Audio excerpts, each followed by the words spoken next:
Alright, so for the first time in a while, I'm gonna try something completely fucking different than what I usually do. I'm starting to get sick of going to the same routine of the way my videos are structured, and I've been watching a lot of other stuff, and I've just kind of realized that I don't want to follow the same thing over and over and over, so I want to try something completely fucking different. So work with me here. So over the past week, we've gotten a new show on Netflix called Neo Yokio, and it has been everywhere on social media. I'm sure you've seen a picture of this small, terribly sad boy holding a giant Toblerone. So for the uninitiated, Netflix is producing a lot of new content, and one of them was Neo Yokio, and it's supposed to be their new anime IP. But this is the thing is, by the rules of the almighty R-anime and the general, anime community at large, this is an anime. It's not really produced for a Japanese audience, but the problem is,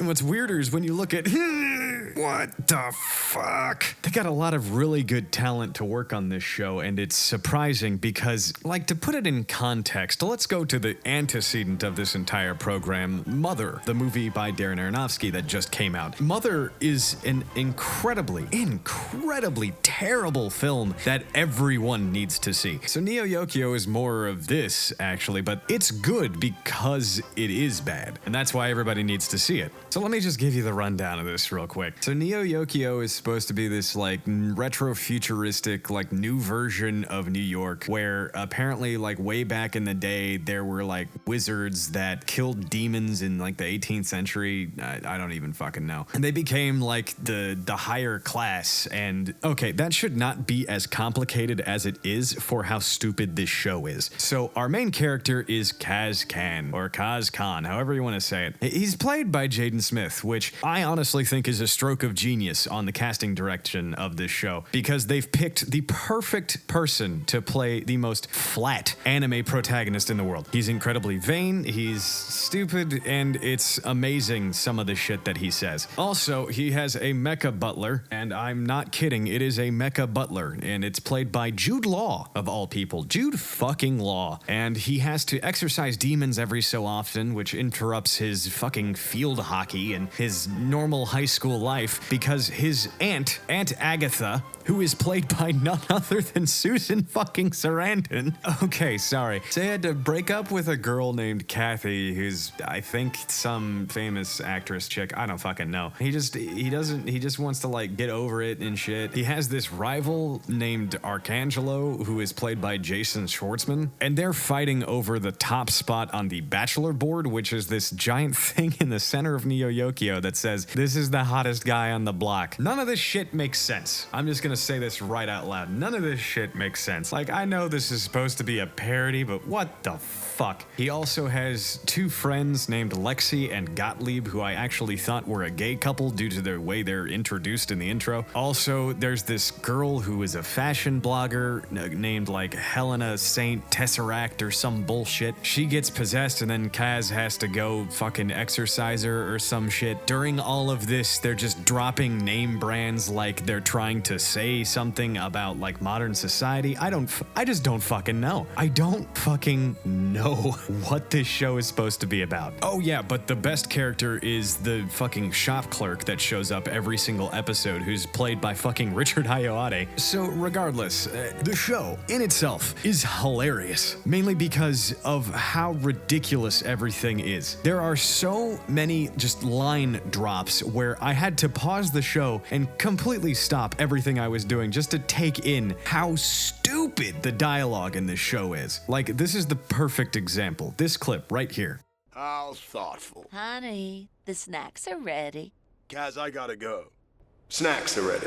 Probably the first thing I should have mentioned about this entire thing is that this was all created by Ezra Koenig, who, if you don't know who that is, do you remember this song? Does this sound familiar to you? It's fucking the lead singer of Vampire Weekend, made in fucking anime. What's more bizarre about this is he got direction from Kazuhiro Furuhashi, which is a name not a lot of people really recognize, but I'll just put this in for you. He directed Rurouni Kenshin and Hunter x Hunter and fucking Unicorn, Gundam Unicorn. The director of Gundam Unicorn fuck? What the fuck? Oh, and that's not all. By the way, I'm just reading off the fucking Wikipedia page because I'm still trying to make sense of this fucking show. Junji Nishimura, the director of Ranma 1/2, assistant director on Urusei Yatsura, and is basically one of the main producers and directors for everything that happens at Studio Dean. By the way, did you know this was made by Studio Dean? This was production by Studio Dean, Production IG, and some people like MOI Animation who I've never heard of, Infinite Elegance, and Friends Night. Friends Night sounds very familiar to me. Who is that again? Oh yeah, that's right. One of the guys who works there is fucking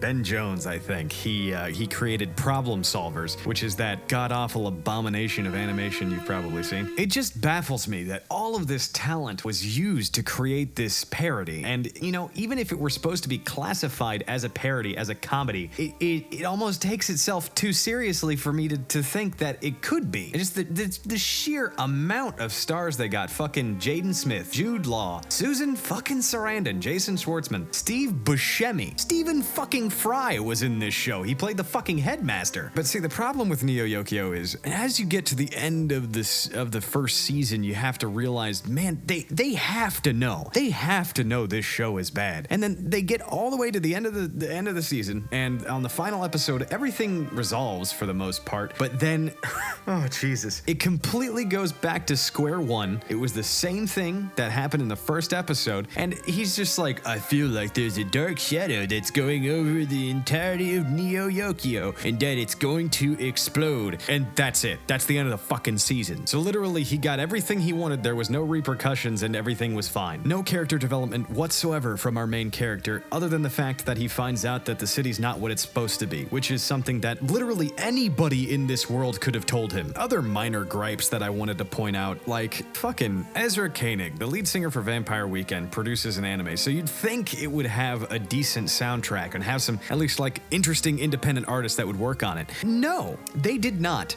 Every single piece of background music in the show is this fucking royalty-free orchestra shit. Like, they had a soundtrack ready to go, and they just decided at the last minute, they were like, let's just put in a scrapper because we can't figure out what the hell we're supposed to do. And some of it doesn't even fit certain scenes. It's so bad. At the very end of this, I realized I actually enjoyed watching the show because of the sheer satisfaction of seeing this train wreck evolve in front of me. In the end, I think the only thing that really bothers me about the show, no matter how bad it is, no matter how crap it is all of the talent that was put into it. And if you're going into Neo Yokio completely blind, this is what I recommend. Don't take it seriously. Hell, make a drinking game out of every time there's a dropped line or something like that. And as you're watching the show, just wonder to yourself, who signed off on some of this shit? Like, who got away with saying, yeah, this is good? Spoiler alert, it was me. It was me the whole time. I was in the show.